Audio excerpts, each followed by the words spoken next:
Hola, muy buenas, mi nombre es Ernesto Hernández y a continuación voy a hacer la explicación del ejercicio 1 del curso Radiobiología.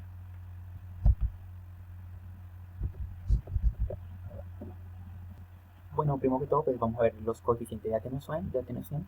Pues el coeficiente de atenuación determina la eficacia del material para que se pueda reducir la radiación. En este caso, este valor pues, es esencial en radiología, ya que varía significativamente entre materiales y se utiliza para calcular la fracción de fotones transmitidos.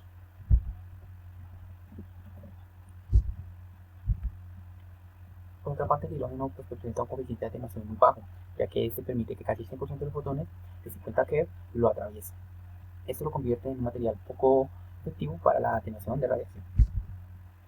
El vapor de agua. También el vapor de agua es similar al hidrógeno, ya que pues, permite que más del 99.6% de los fotones de 50 keV lo atraviesen. Esto sugiere que los materiales con bajo coeficiente de atenuación facilitan la transmisión de la radiación. El aire también tiene un coeficiente de atenuación bajo, ya que se permite que el 99.3% de los fotones de 50 keV pasen sin ser absorbidos notablemente, ya que esto refuerza la idea de que los gases son poco eficaces para atenuar la radiación. La grasa, también pues la grasa tiene un coeficiente de atenuación más alto, ya que este permite que solo el 0.026% de los fotones atraviesen 25 centímetros, ya que pues, esto nos indica que una capacidad significativa de absorción de radiación siendo relevante en el contexto médico. Por otra parte, el hielo, por otra parte, el hielo, pues el hielo nos muestra un coeficiente de atenuación de 0.196 centímetros y bloquea más del 99.97% de la radiación. Esto lo convierte en otro material con alta capacidad de atenuación. El agua, por su parte, también comparable al hielo, permite que solo el 0.03% de los fotones de 50 keV la atraviesen. Esto resalta la importancia de los líquidos en la atenuación de la radiación. En el hueso compacto, pues el hueso compacto presenta un coeficiente de atenuación muy alto, con menos del 0.001% de los fotones atravesando 25 centímetros. Es uno de los mejores materiales para la protección contra la radiación, crucial para la seguridad médica. En los resultados de transmisión, pues los materiales ligeros como el hidrógeno del aire permiten el paso de la mayoría de los fotones, mientras que los materiales densos como el hueso y la grasa bloquean significativamente la radiación. Estos hallazgos son cruciales para el diseño de blindajes en radiología. Por otra parte, la atenuación de fotones de 100 keV. Pues en el análisis de 30 centímetros de tejido blando, este se representa muchas estructuras del cuerpo humano. La atenuación de fotones de 100 keV a través de 30 centímetros revela cómo se dispersan y absorben este tipo de material. También el coeficiente de atenuación del tejido. El coeficiente de atenuación, a pesar de que de la energía de 100 keV, esto indica que aún las radiaciones de alta energía son moderadamente atenuadas por estos tejidos del cuerpo. Los resultados de transmisión a 100 keV, la reacción de fotones a 100 keV que atraviesan 30 centímetros de tejido blando es solo 0.823%.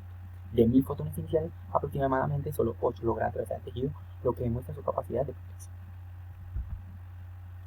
La comparativa con fotones de 50 keV es que en la comparación de 50 keV, el tejido blando muestra una capacidad similar aunque menor. Esto nos sugiere que a energías más altas la atenuación es menos efectiva, lo que es crítico en la radiología.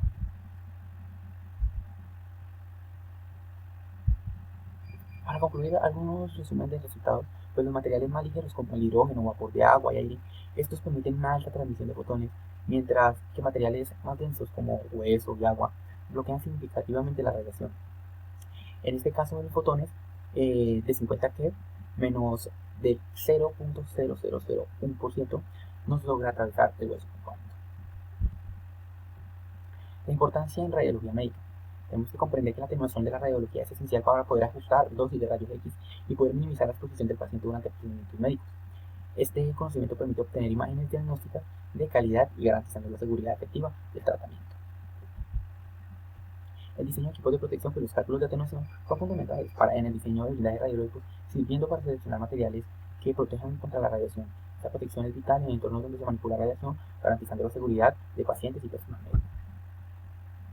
Las implicaciones en la exposición del paciente, pues el análisis de la atenuación permite establecer protocolos que minimizan la exposición a radiación en procedimientos médicos. A pesar de usar fotones de alta energía en tejido blando, puede reducir significativamente la cantidad de radiación que recibe el paciente, protegiendo su salud. Mucho gusto, mi nombre es Heriberto Andrés Ibarra Murillo. A continuación les voy a explicar la siguiente parte del ejercicio número 1.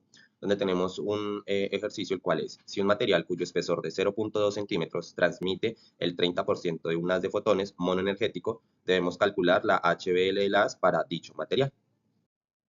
Entonces, la ecuación para calcular la HBL es, HBL es igual a menos espesor dividido en IN, entre paréntesis 2, donde el HBL, sus siglas significan Half Value Layer, el cual es una medida que describe la capacidad de un material para atenuar la radiación ionizante en rayos X o en rayos gamma. El espesor, pues, es el espesor del material que reduce la intensidad del haz a la mitad, y el IN, entre paréntesis 2, es el logaritmo natural del 2, que es aproximadamente 0.693. Por ende, el material es de 0.2 centímetros de espesor y transmite el 30% de las de fotones, lo que significa que la intensidad relativa después de atravesar el material es de 0.3. La intensidad relativa después de atravesar la HBL es la mitad de la intensidad inicial, lo que nos daría una intensidad relativa de 0.5. Ahora sí, pues ya podemos calcular el Half Value Layer o HBL utilizando la ecuación. Entonces tenemos que el HBL es igual al menos espesor dividido en IN2, que es el logaritmo natural del 2. Reemplazamos valores, HBL es igual a menos 0.2 centímetros, que es el espesor, dividido en el logaritmo natural del 2, que serían las dos intensidades relativas, que es de 0.5 y de 0.3. HBL es igual a menos 0.2 centímetros dividido en menos 0.4055, lo que nos daría un valor de 0.49 centímetros. Por lo tanto, la HBL de las de fotones para ese material es de aproximadamente 0.49 centímetros. Con esto terminamos el primer ejercicio.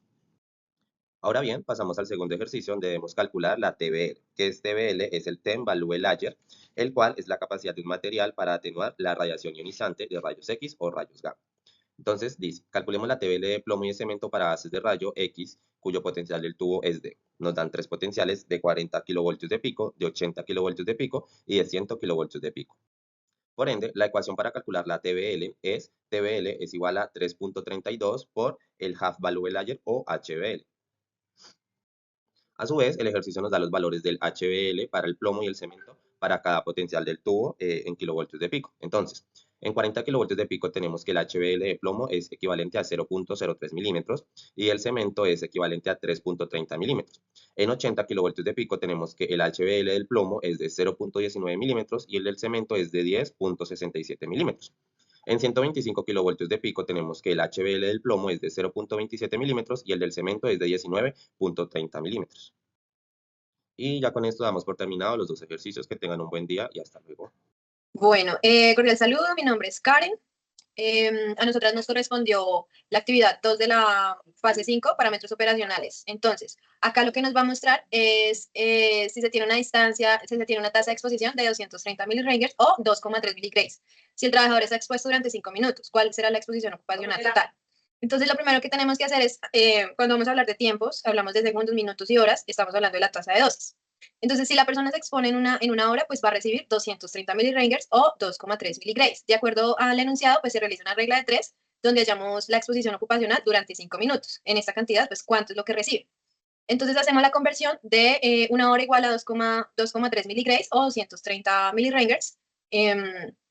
La dividimos entonces 2,3 o 230, dividimos en 60, y el valor que nos da es 3,83.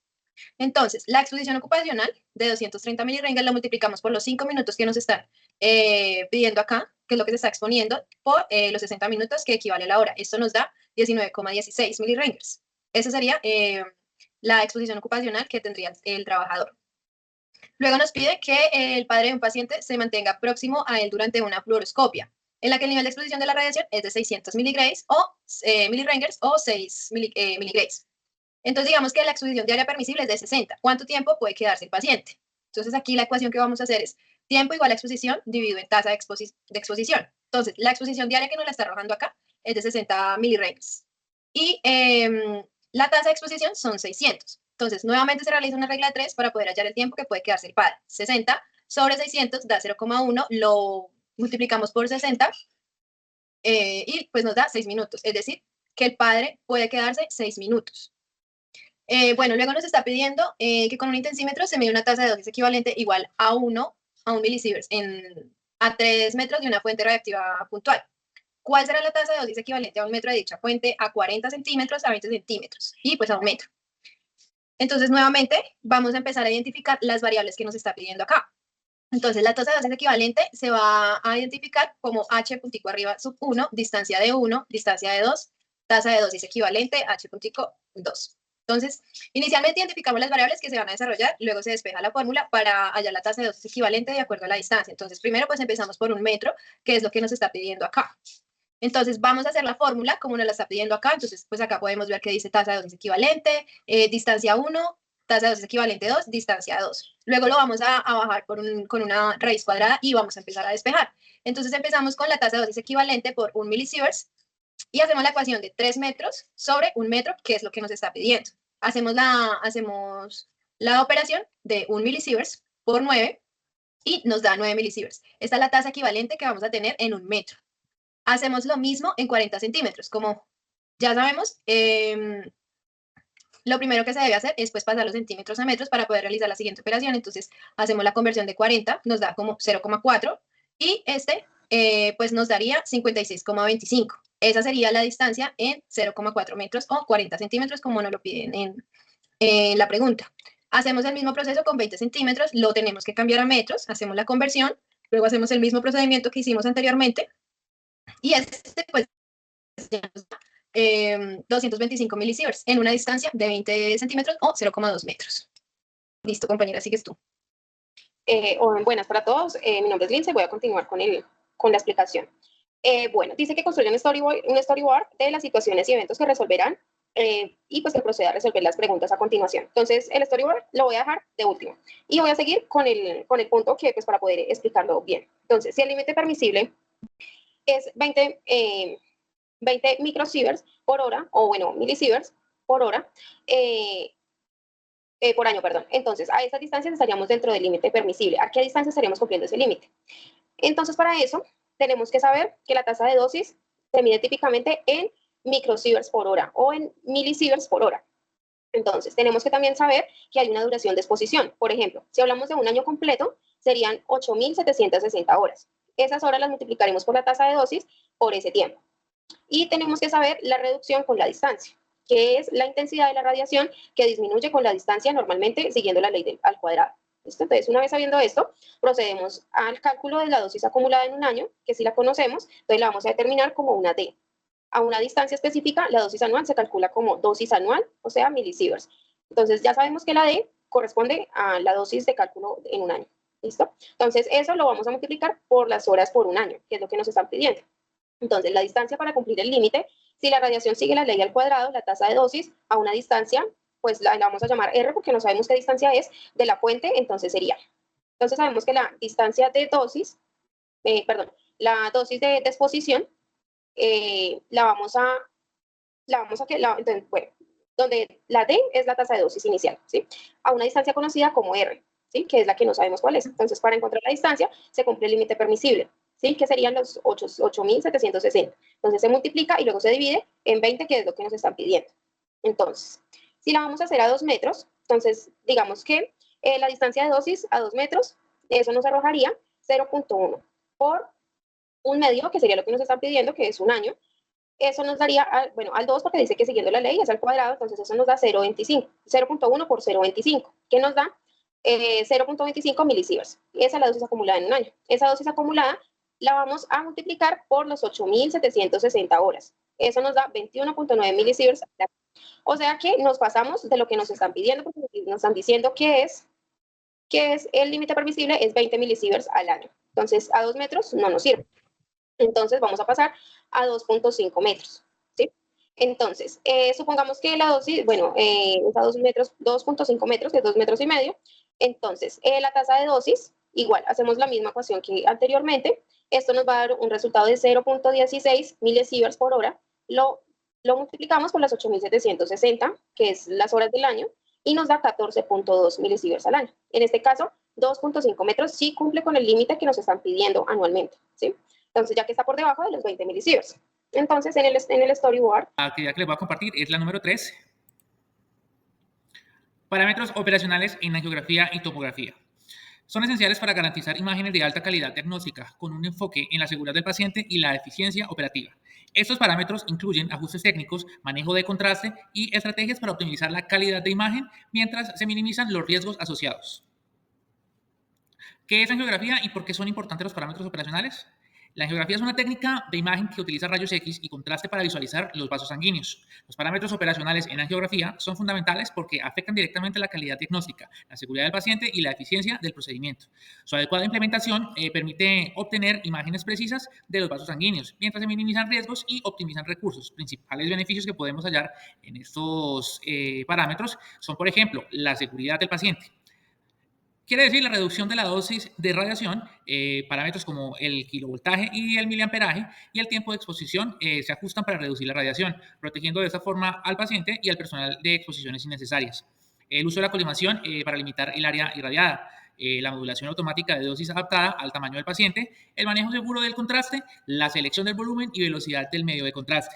En estudios coronarios, quiere decir en angiografía, se minimizan riesgos como reacciones alérgicas y nefrotoxicidad, especialmente en pacientes vulnerables. También tenemos la calidad diagnóstica, es la optimización de las imágenes. Los parámetros técnicos como la frecuencia de adquisición y la angulación del tubo de rayo X aseguran imágenes sin artefactos ni superposición de estructuras. La sustracción digital elimina detalles no deseados, resaltando los vasos sanguíneos, mejor visualización anatómica, el ajuste correcto de los parámetros también permite estudiar con detalle las arterias, venas y capilares, ayudando a detectar patologías como estenosis, aneurismas o malformaciones vasculares. La eficiencia del procedimiento. Reducción del tiempo. Protocolos bien definidos permiten realizar estudios rápidamente, disminuyendo molestias para el paciente y mejorando la productividad del equipo médico. Prevención de repeticiones. Los parámetros operacionales adecuados evitan necesidad de repetir estudios, lo que ahorra tiempo, reduce dosis adicionales y mejora la experiencia del paciente. El soporte técnico. El uso de tecnología avanzada. La modulación de dosis automática adapta los ajustes según la región anatómica y las características del paciente. Algoritmos de procesamiento de imagen mejoran la calidad sin aumentar la radiación, que sería lo importante en este caso, la seguridad del paciente y de aquel persona, en este caso el tecnólogo, que haría como tal el estudio radiológico. Los parámetros operacionales en angiografía y tomografía son esenciales. ¿Para qué? Para alcanzar un equilibrio entre seguridad, calidad diagnóstica y eficiencia.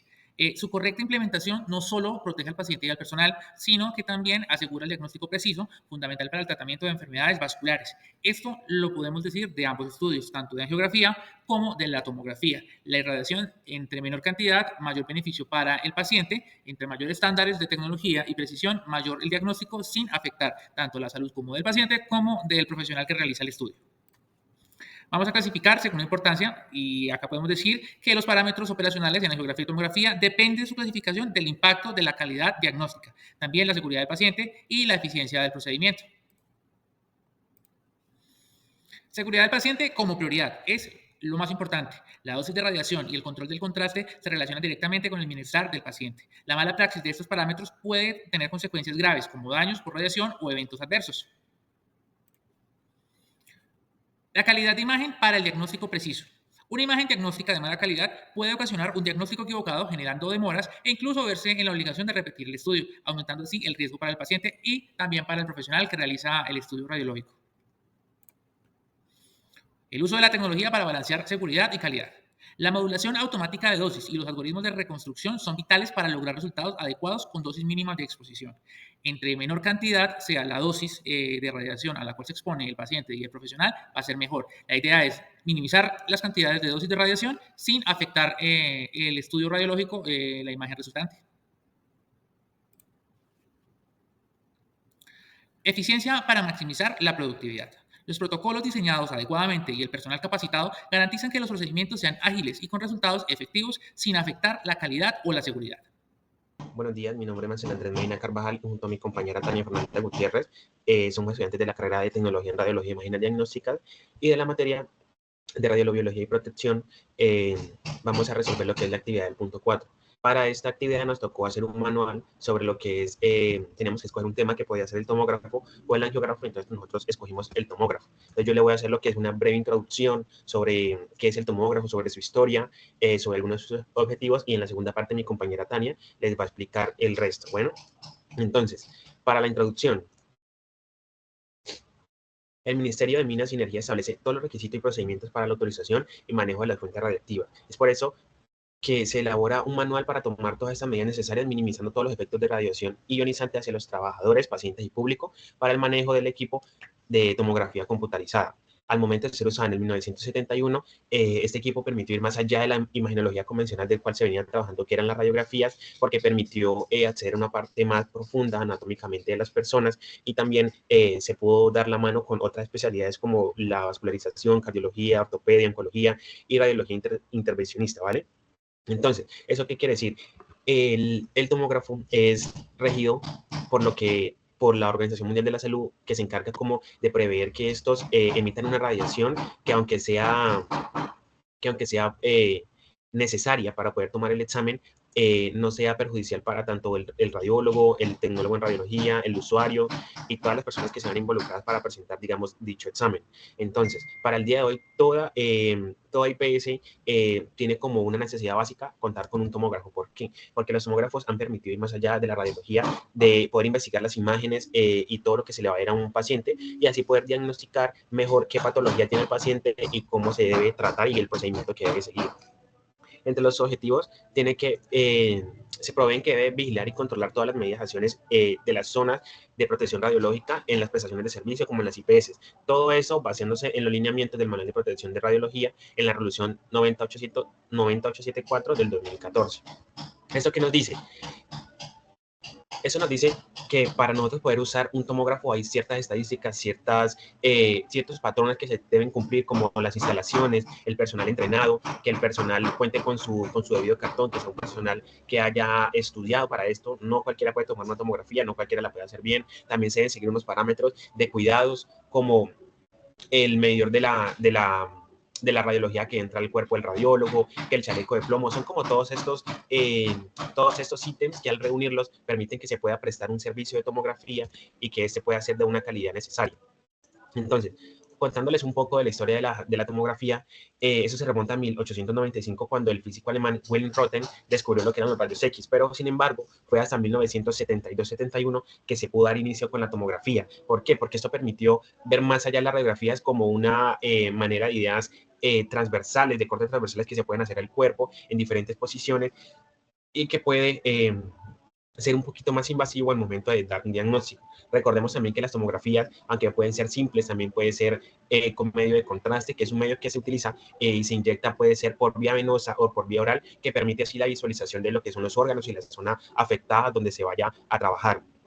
Este procedimiento viene de 1972 y pues inició con una máquina muy sencilla, muy básica y pues al momento de hoy podemos ver que los tomógrafos en el día de hoy son unas máquinas súper avanzadas y pues todo eso lo ha ido personalizando lo que es la tecnología y los avances, la medicina, todo esto permitió que haya sido un poco más avanzado y que al día de hoy la radiación ionizante no sea tan perjudicial como lo era en un entonces. Entonces, pues aquí un poco de lo que es la historia y que es en el 1971 cuando se hizo la primera tomografía computarizada, se hizo en un tumor del lóbulo frontal en una mujer de 41 años.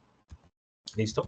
Entonces ya en la otra parte los dejo con mi compañera Tania, que les va a explicar el resto de lo que es el manual de la tomografía. Yo quería como introducirlos al tema, darle algunos de los objetivos y un poco de la historia para que nos afiancemos del tema y podamos continuar con lo que es el conocimiento que ella nos va a brindar. Buenos días, mi nombre es Marcelo Andrés Medina Carvajal, junto a mi compañera Tania Fernanda Gutiérrez. Somos estudiantes de la carrera de Tecnología en Radiología y Imágenes Diagnósticas y de la materia de Radiobiología y Protección. Vamos a resolver lo que es la actividad del punto 4. Para esta actividad nos tocó hacer un manual sobre lo que es, tenemos que escoger un tema que podía ser el tomógrafo o el angiógrafo, entonces nosotros escogimos el tomógrafo. Entonces yo le voy a hacer lo que es una breve introducción sobre qué es el tomógrafo, sobre su historia, sobre algunos de sus objetivos y en la segunda parte mi compañera Tania les va a explicar el resto. Bueno, entonces, para la introducción, el Ministerio de Minas y Energía establece todos los requisitos y procedimientos para la autorización y manejo de las fuentes radiactivas. Es por eso que se elabora un manual para tomar todas estas medidas necesarias, minimizando todos los efectos de Cordial saludo, compañeros y tutora.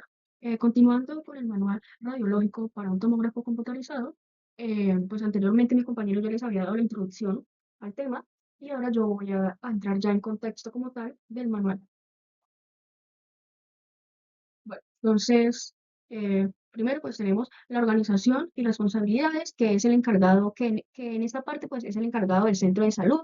Deberá garantizar todas las funciones para que el servicio sea ejecutado de una manera correcta y segura hacia todos los pacientes. Contará normalmente con un sistema de vigilancia para que todo esto sea ejecutado.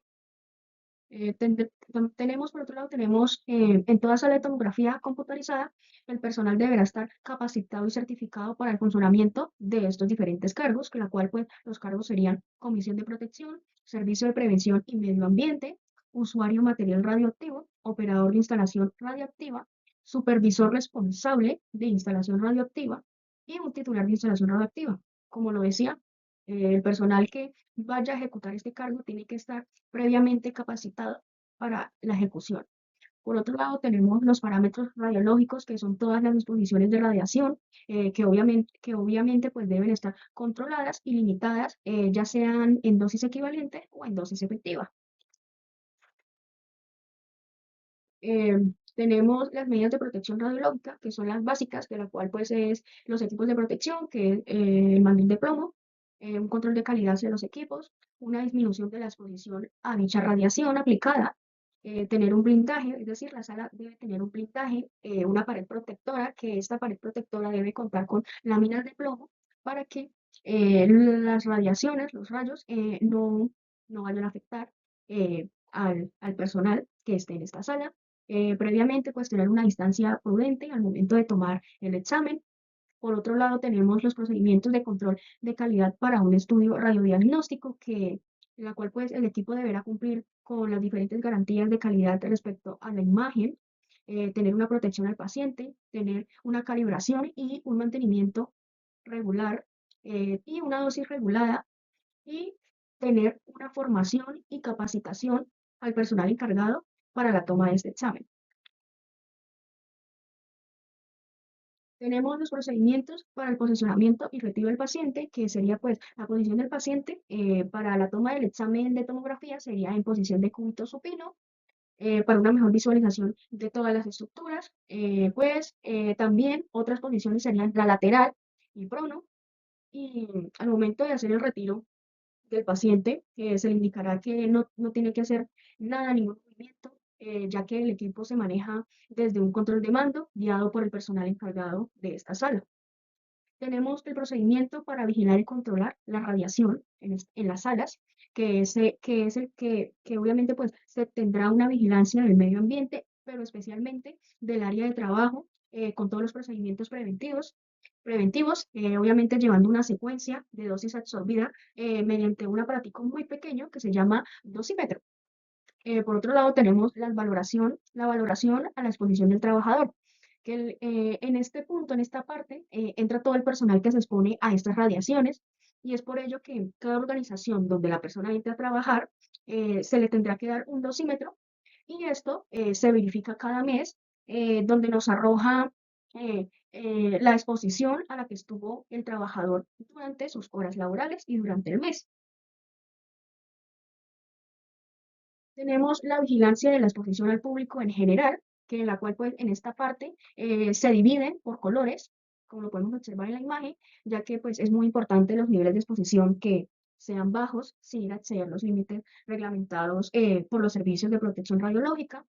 Y como les decía al principio, pues cabe resaltar que las zonas se clasifican según el riesgo, es decir, según la dosis de radiación que se aplica en esta parte.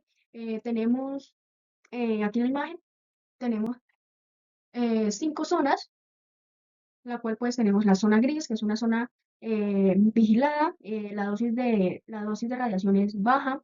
Tenemos la zona verde, que es zona controlada, ya que el tipo de riesgo aumenta un poco. Tenemos la zona amarilla, que es una zona de permanencia muy limitada, es decir, muy pocas personas pueden entrar.